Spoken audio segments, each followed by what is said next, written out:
हाँ तो देखिए, हम बात कर रहे थे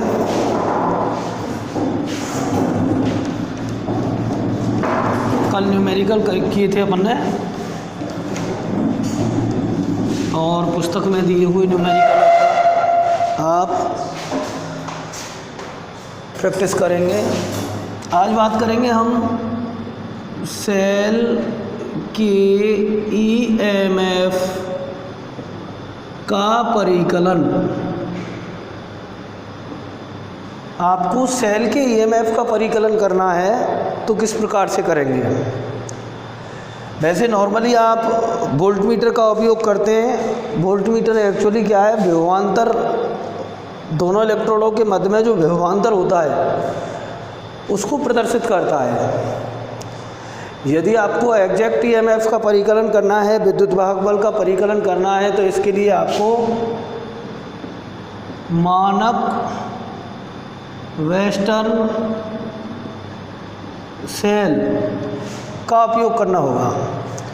मानक वेस्टर्न सेल एक ऐसा सेल होता है जिसके ताप गुणांक का मान बहुत कम होता है और इसकी जो अभिक्रियाएं होती हैं वो उत्क्रमणीय होती हैं, और ये लगातार एक स्थिर सेल है जो पुनरुत्पादनीय विद्युत वाहक बल देता है। मानक वेस्टर्न सेल की हम बात कर रहे हैं। मानक वेस्टर्न सेल पोगेंड्रॉफ के संपूरक सिद्धांत पर आधारित है। यह एक एच आकृति का सेल होता है। कांच की बनी नलिकाओं का एच आकृति का सेल होता है। इस प्रकार से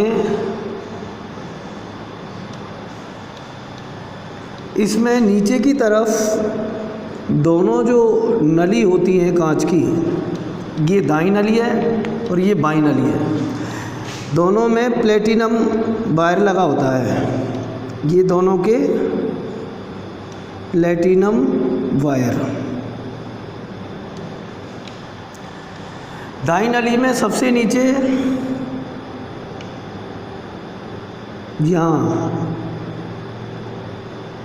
कैडमियम होता है, कैडमियम। उसके ऊपर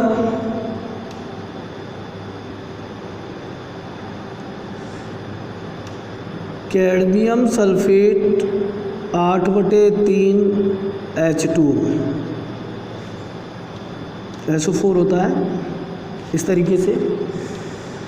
और जस्ट ऊपर संपूर्ण नलिका में ये दो पार्ट हो गए, एक पार्ट ये होगा, एक पार्ट ये हो गया। तीसरे पार्ट में बाकी जो शेष हिस्सा बचा है उसमें कैडमियम सल्फेट का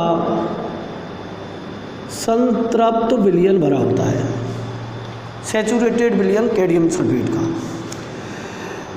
बाईं जो नली होती है, बाईं नली में सबसे नीचे Hg मरकरी भरी होती है, या कैडमियम अमलगम ले लीजिए। इसके ऊपर Hg2SO4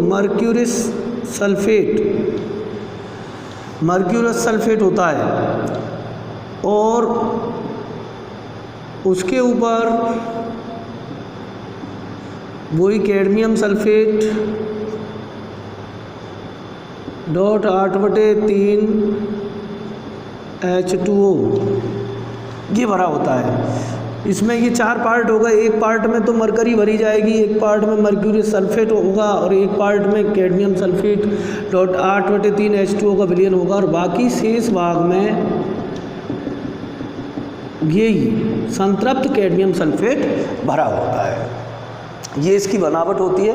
एक बार पुनः समझ लीजिए आप, एच आकृति की कांच की नलिकाएं होती हैं जिसमें नीचे की तरफ दोनों दाईं और बाईं नली में प्लेटिनम के वायर लगे होते हैं, और दाई नली में पहले कैडमियम भरी जाती है, उसके बाद कैडमियम सल्फेट और 8/3H2O भरा होता है, उसके ऊपर कैडमियम सल्फेट का संतृप्त विलयन भरा होता है। इसी प्रकार से दाई नली बाई नली की बात करें, मर्क्यूरी भरी होती है, मर्क्यूरस सल्फेट होता है, कैडमियम सल्फेट और 8/3H2O, उसके बाद में संतृप्त कैडमियम सल्फेट का विलयन भरा होता है। ये इसकी बनावट होती है। इसकी रेडॉक्स अभिक्रियाओं की यदि हम बात करें तो देखिए,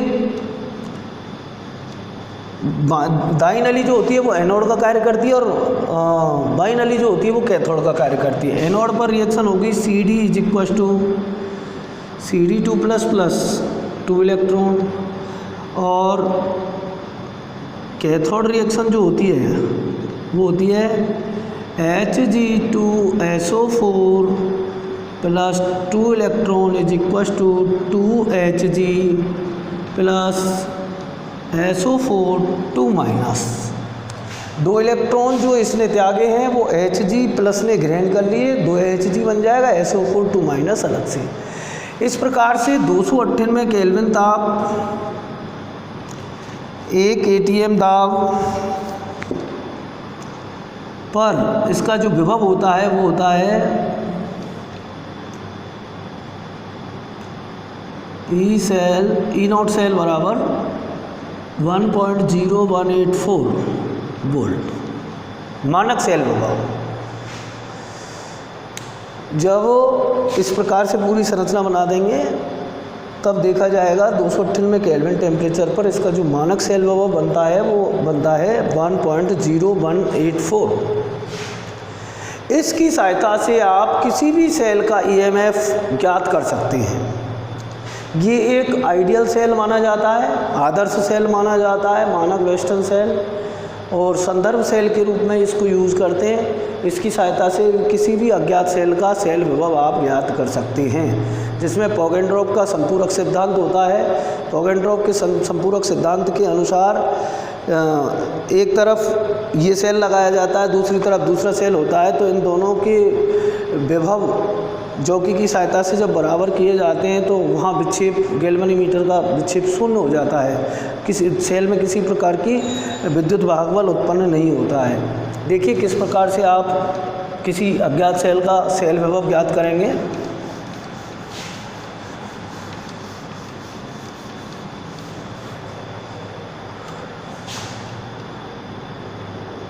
पॉगेंड्रॉप का संपूरक सिद्धांत, इसमें एक पोटेंशियोमीटर लेते हैं विभव मापी, 1 मीटर लंबा एक तार लेते हैं, जिस तार को आप लिखते हैं A और V। 1 मीटर लंबा तार है, जैसे यहाँ 10 सेंटीमीटर, ये 20 सेंटीमीटर, 30, 40, 50, 60, 70, 80, 90 और पूरा 100। इस प्रकार से ये वायर ले लिया आपने। ये प्लेटिनम और IR से बना होता है। ये वायर किससे बना होता है? PT और IR, प्लेटिनम और इरिडियम मिश्र धातु होती है। मिश्र धातु से बना होता है। इस वायर को आप एक सीसा संचायक सेल C से जोड़ते हैं। C यहाँ एक सीसा संचायक सेल है। सीसा संचायक सेल, इसका विभव मानक वेस्टर्न सेल और अज्ञात सेल से ज़्यादा होना चाहिए। उसके पश्चात आप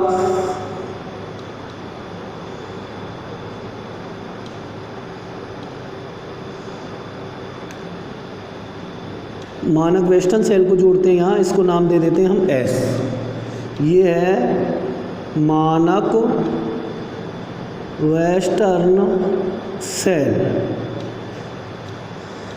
और यहाँ आप गैल्वेनोमीटर लगा दीजिए।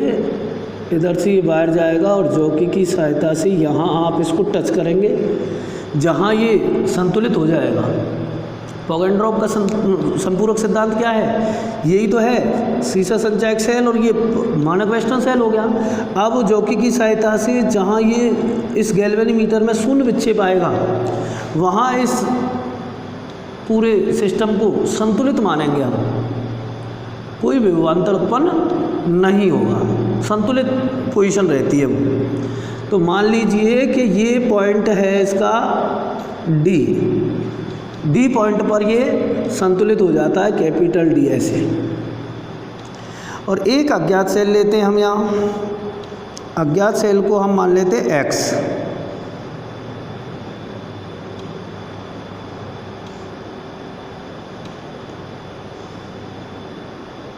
और इस अज्ञात सेल को हम इस वायर से अलग अलग जोड़ेंगे, पहले इसको जोड़ेंगे फिर इसको जोड़ेंगे। इस प्रकार से ये संरचना बना ली हमने। और मान लीजिए इस वायर से जब जोड़ा तो यहाँ पर ये संतुलित होता है इस पॉइंट पर। इस पॉइंट को मान लेते हैं हम डी डैश। ये लंबाई हो गई, एक तो लंबाई हो गई तार की एडी और एक है गई एडी डैश। इस सेल से इस पूरे सिस्टम से आप किस प्रकार से अज्ञात सेल का सेल विभव ईएमएफ का परिकलन करेंगे।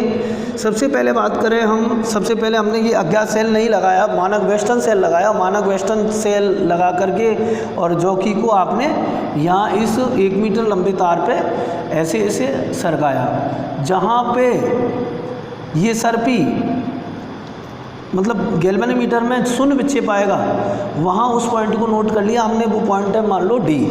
तो कुल मिला के बात हुई ए डी लंबाई इज प्रोपोर्शनल टू एस मानक वेस्टर्न सेल का ईएमएफ, इसके समानुपाती होगा। अब जैसे ये हटा दिया अपन ने, उसके बाद में आपने लगाया अज्ञात सेल। अज्ञात सेल लगाया तो ये मान लीजिए यहाँ पॉइंट आया एडी डैश, तो एडी डैश लंबाई is proportional to E X अज्ञात। या फिर आप ऐसे लिखें एडी समानुपाती ई एस और एडी डैश समानुपाती ई एक्स, इस प्रकार से लिखेंगे। या एडी अपॉन एडी डैश समानुपाती E S upon E x. E S आपको पता होता है, एडी और एडी डैश आप यहाँ से देख लेंगे। तो ई एक्स अज्ञात सेल का सेल विभव बराबर ये आ जाएगा ई एस गुणा ए डी डैश वटे ए डी। इस प्रकार से आप किसी भी अज्ञात सेल का ईएमएफ का परिकलन कर सकते हैं। ए डी डैश और ए डी आपको यहाँ इस 1 मीटर लंबे तार से पता चल जाएंगी लंबाइयाँ। और ई एस आपको पता है ही, मानक वेस्टर्न सेल का ईएमएफ कितना होता है 1.0183 वोल्ट।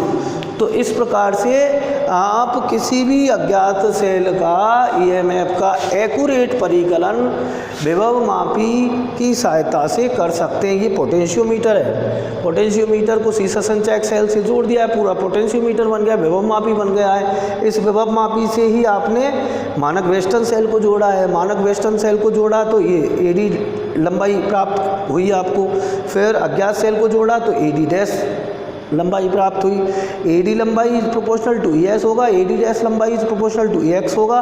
तो A D upon A D dash बराबर E S upon E X, और ई एक्स आपको ज्ञात करना है तो ई एक्स बराबर E S into A D dash upon A D. इस तरीके से आप पॉगेंडॉर्फ संपूरक का संपूरक सिद्धांत जो है उसकी सहायता से किसी भी अज्ञात सेल का ईएमएफ ज्ञात कर सकते हैं। अब हम बात करेंगे वैद्युत अपघटनी सेल, वैद्युत रासायनिक सेलों की जो बात कर रहे थे, वैद्युत रासायनिक सेल यहाँ कंप्लीट है, फिर वैक्टीरिया पढ़ेंगे। अब दूसरे प्रकार के जो सेल होते हैं उन्हें कहते हैं हम वैद्युत अपघटनी सेल। वैद्युत अपघटनी सेल ऐसे सेल होते हैं, वे सेल जो वैद्युत ऊर्जा को रासायनिक ऊर्जा में परिवर्तित करते हों। वैद्युत ऊर्जा को किसमें? रासायनिक ऊर्जा में परिवर्तित करते हों, ऐसे सेलों को हम कहते हैं वैद्युत अपघटनी सेल। वैद्युत अपघटन में जो पात्र यूज किया जाता है, उस पूरे पात्र को, पूरी संरचना को कंप्लीटली हम वैद्युत अपघटनी सेल नाम दे सकते हैं। और जो विलयन यूज करेंगे वो होता है उसके अंदर वैद्युत अपघट्य। सबसे पहले हम बात करें जैसे HCl, HCl का वैद्युत अपघटन। HCl का आपको वैद्युत अपघटन कराना है तो एक पात्र ले लेंगे आप इस प्रकार से, और इस पात्र में आप HCl का जलीय विलयन भर देंगे।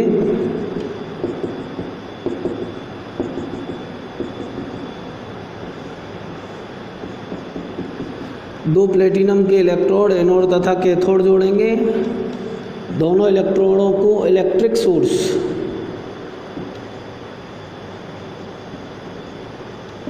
सोर्स से जोड़ देंगे। अब जैसे इसमें विद्युत धारा प्रवाहित होगी HCl, तो यहाँ H+ आयन बनेंगे, यहाँ Cl- आयन बनेंगे। धन आयन ऋणावेशित इलेक्ट्रोड की ओर। देखिए वैद्युत अपघटनी सेल में ध्यान रखना है आपको, एनोड पॉजिटिव चार्ज इलेक्ट्रोड होता है, कैथोड नेगेटिव चार्ज इलेक्ट्रोड होता है। यहाँ बना आपका H+ आयन, कहाँ जाएगा? नेगेटिव इलेक्ट्रोड की ओर। नेगेटिव इलेक्ट्रोड है कैथोड, कैथोड की ओर गमन करेगा, वहाँ इलेक्ट्रॉन ग्रहण करेगा और हाफ H2 का निर्माण करेगा। इसी प्रकार से Cl- एनोड पर जाएगा, एनोड रिएक्शन होगी और बनेगा हाफ Cl2 प्लस इलेक्ट्रॉन। वही ऑक्सीकरण अपचयन अभिक्रियाएं होती हैं इसमें भी। कैथोड पर हमेशा अपचयन होता है, एनोड पर हमेशा ऑक्सीकरण होता है, ये आपको याद रखना है। तो इस तरीके से अब जैसे इसमें तो ये HCl है और इसमें एक से अधिक आयन हों, जैसे धनायन 2 हों, ऋणायन भी 2 हों, तो उनमें आयनों का अभिगमन एक डिस्चार्ज सिद्धांत होता है। उस सिद्धांत के अनुसार जिनके डिस्चार्ज होने का विभव का मान कम होता है वो जल्दी आयनित होते हैं और उस इलेक्ट्रोड की ओर जल्दी अभिगमित होते हैं, और जिनके विभव का मान कम होता है, अधिक होता है, उनका अभिगमन कम होता है।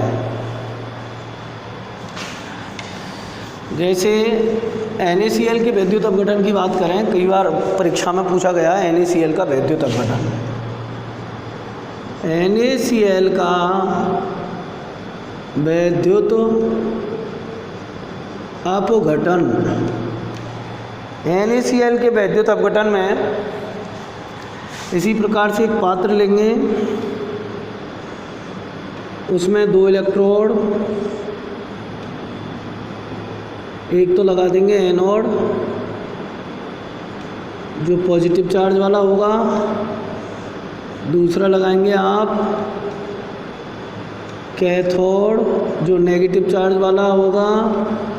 दोनों इलेक्ट्रोडों को वैद्युत स्रोत से जोड़ेंगे और इस पात्र में NaCl का जलीय विलयन भर दिया जाएगा। पात्र में भरा हुआ है NaCl का जलीय विलयन। जलीय विलयन में Na+ बनेगा और Cl- आयन बनेंगे। अब देखिए वही ऑक्सीकरण अपचयन अभिक्रिया है, Na+ कैथोड पर जाएगा, Cl- एनोड की तरफ जाएगा। तो सबसे पहले हम कैथोड रिएक्शन की बात करेंगे। कैथोड रिएक्शन, कैथोड पर कौन जाएगा? Na+, कैथोड पर होता है अपचयन, यहाँ ये इलेक्ट्रॉन ग्रहण करेगा और बनाएगा सोडियम Na। इसी प्रकार से एनोड पर Cl- इलेक्ट्रॉन त्यागेगा, हाफ Cl2 बनाएगा और ये इलेक्ट्रॉन इस प्रकार से त्याग दिया, तो ये एनोड रिएक्शन हो जाएगी। लेकिन इसके साथ साथ अब देखिए, आप ध्यान दीजिए, इसमें H2O जलीय विलयन है तो H2O भी उपस्थित है। H2O उपस्थित है तो ऐसी स्थिति में ये रिएक्शन के साथ साथ दो रिएक्शन और होती हैं। देखो, H2O = H++ OH-। ऐसी स्थिति में H+ आयन कहाँ जाएंगे? कैथोड पर जाएंगे। तो कैथोड पर एक रिएक्शन और होगी, cathode reaction H++ 1 electron = half H2, इस तरीके से। और Na+ जितना निक्षेपित होगा उससे ज़्यादा H2 गैस निकलेगी यहाँ से। क्यों निकलेगी? क्योंकि इसके विभव का मान अपेक्षाकृत इसके विभव से अधिक होता है। अपचयन विभव का मान अधिक है।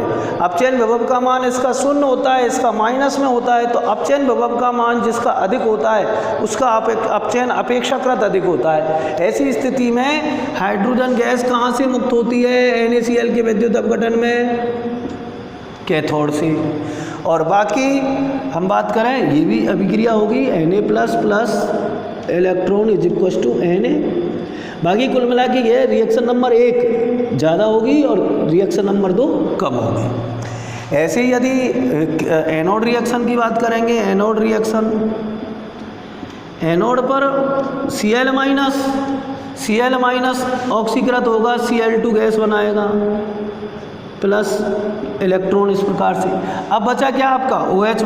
OH- के ऑक्सीकृत होने की संभावनाएं Cl- के ऑक्सीकृत होने की संभावना से बहुत कम होती हैं। मतलब अपेक्षाकृत यह ज़्यादा ऑक्सीकृत होता है, OH- कम ऑक्सीकृत होता है। यदि ऑक्सीकृत करना भी है वही H2O बना लेगा, ये प्लस इलेक्ट्रॉन त्यागे जाएंगे, ऑक्सीजन O2 + H2 ऐसे बना लेगा। लेकिन इसका ऑक्सीकरण बहुत कम होता है। कैसे? इसके अपचयन विभव का मान OH- के अपचयन विभव के मान की अपेक्षाकृत अधिक होता है। कम होता है। अपचयन विभव का मान इसके अपचयन विभव की अपेक्षाकृत इसका कम होता है। अब जब कम होगा अपचयन विभव का मान तो ऑक्सीकृत अधिक होगा। इन दोनों की कंपेयर करेंगे तो ये वाली रिएक्शन ज़्यादा होगी, इन दोनों की कंपेयर करेंगे तो ये वाली रिएक्शन ज़्यादा होगी। कई बार ये पूछा जाता है NaCl के वैद्युत अपघटन में हाइड्रोजन गैस कौन से इलेक्ट्रोड से मुक्त होती है? तो NaCl के वैद्युत अपघटन में हाइड्रोजन गैस हमेशा कैथोड से मुक्त होती है। फिर पूछा जाता है कई बार कि NaCl के वैद्युत अपघटन में Cl2 गैस कौन से इलेक्ट्रोड से मुक्त होती है? तो Cl2 गैस हमेशा NaCl के वैद्युत अपघटन में एनोड से मुक्त होती है। इस प्रकार से आप किसी का भी वैद्युत अपघटन करवाएं, ये आपको ध्यान रखना है कि विसर्जन जब होता है आयनों का, एक विलयन में एक से अधिक प्रकार के आयन उपस्थित हों तो धनायन या ऋणायन कैसे भी हों, उनका विसर्जन सिद्धांत के अनुसार किया जाता है। विसर्जन सिद्धांत के अनुसार जिनके विसर्जन विभव का मान कम होता है उन आयनों का विसर्जन अपेक्षाकृत अधिक होता है, और जिनके विसर्जन विभव का मान अधिक होता है उनका विसर्जन अपेक्षाकृत कम होता है। जैसे कि मैंने आपको Na+ और H+ की बात बताई थी, तो H+ के विसर्जन विभव का मान Na+ के विसर्जन विभव की अपेक्षाकृत कम है, इसलिए उसका विसर्जन अपेक्षाकृत ज़्यादा होता है। अब बात करेंगे हम वैद्युत अपघटन के सिद्धांत। माइकल फैराडे माइकल फैराडे द्वारा वैद्युत अपघटन के सिद्धांत प्रतिपादित किए गए थे। देखो, जिसमें दो प्रकार के वैद्युत अपघटन के सिद्धांत थे। फैराडे का प्रथम नियम, फैराडे का प्रथम वैद्युत अपघटन का नियम और फैराडे का द्वितीय वैद्युत अपघटन का नियम। फैराडे के प्रथम वैद्युत अपघटन के नियमानुसार इन्होंने बताया कि इलेक्ट्रोडों पर निक्षेपित होने वाली पदार्थों की मात्राएं उस जो सेल होता है, वैद्युत अपघटनी सेल होता है, उस सेल में प्रवाहित आवेश के समानुपाती होती हैं, अर्थात W is proportional to Q। Here W बराबर इलेक्ट्रोड पर निक्षेपित पदार्थ की मात्रा और Q बराबर सेल में प्रवाहित आवेश। अर्थात जैसे आप किसी का वैद्युत अपघटन करा रहे हैं, जैसे NaCl का ही वैद्युत अपघटन करा रहे हैं आप, कितनी Cl2 गैस एनोड से मुक्त हुई, कितना सोडियम कैथोड पर निक्षेपित हुआ, तो उस मात्रा का परिकलन करने के लिए आप फैराडे का प्रथम नियम को फॉलो करेंगे। फैराडे का प्रथम नियम ये कहता है कि वैद्युत अपघटनी सेल के इलेक्ट्रोडों पर मुक्त होने वाली पदार्थों की मात्रा या निक्षेपित होने वाली पदार्थों की मात्राएं उस सेल में प्रवाहित आवेश के समानुपाती होती हैं, अर्थात W is proportional to Q। या आप इसको ऐसे लिख सकते हैं, W बराबर ZQ। हेयर Z स्थिरांक है जिसे वैद्युत रासायनिक तुल्यांक कहते हैं। या आप इसको ऐसे लिख सकते हैं, W बराबर ZIT, बिकॉज Q बराबर IT। हेयर I बराबर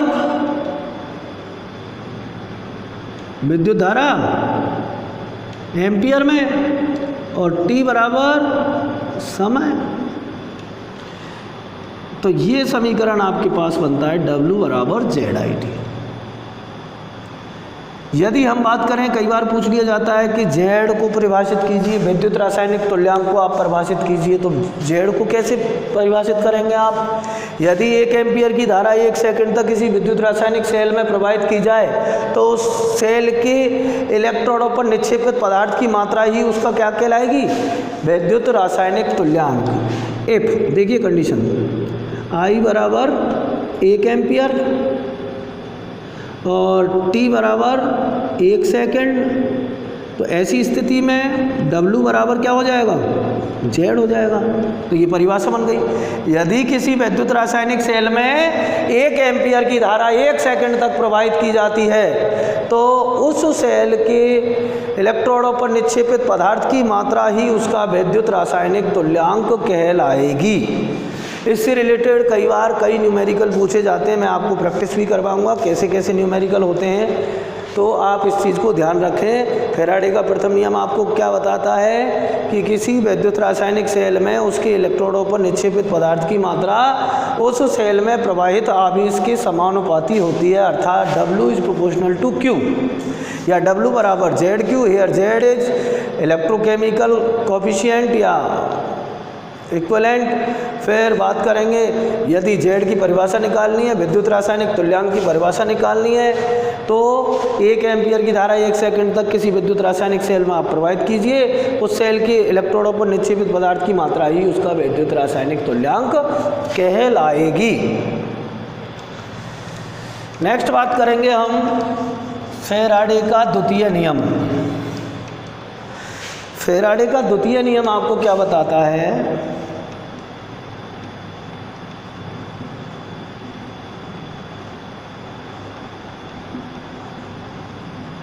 इस नियम के अनुसार यदि एक से अधिक प्रकार के विद्युत अपघटनी सेल हैं, उन एक से अधिक प्रकार के विद्युत अपघटनी सेलों में समान मात्रा की विद्युत धारा प्रवाहित की जाए तो उनके इलेक्ट्रोडों पर निक्षेपित होने वाली पदार्थों की मात्राएं उनके तुल्यांकी भारों के समानुपाती होती हैं। जैसे एक सेल ये ले लिया, एक ये ले लिया, श्रेणी क्रम में जोड़ेंगे, ऐसे सीरीज बना दी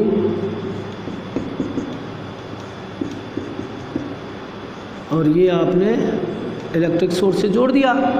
ये सेल अलग है, ये सेल अलग है और ये सेल अलग है। जैसे ये है H2SO4 और इसमें भरा है CuSO4, इसमें भरा है AgNO3। तो इनमें जब समान मात्रा की विद्युत धारा प्रवाहित की जाएगी तो इनके तुल्यांकी भारों के अनुपात में इलेक्ट्रोडों पर निक्षेपित पदार्थों की मात्राएं इनके तुल्यांकी भारों के अनुपात में निक्षेपित होंगी। 1:63:108। इस अनुपात में उन पदार्थों की मात्राएं निक्षेपित होंगी। या हम ऐसे कह सकते हैं W1/W2 बराबर E1/E2। हियर E1 और E2 तुल्यांकी भारों का अनुपात। W1/W2 तो ऐसे लिख सकते हैं E1/E2 बराबर Z1IT/Z2IT। W को ZIT कहते हैं, IT से IT कट जाएगा तो समीकरण बनेगा E1/E2 बराबर Z1/Z2। ये फैराडे का द्वितीय नियम है।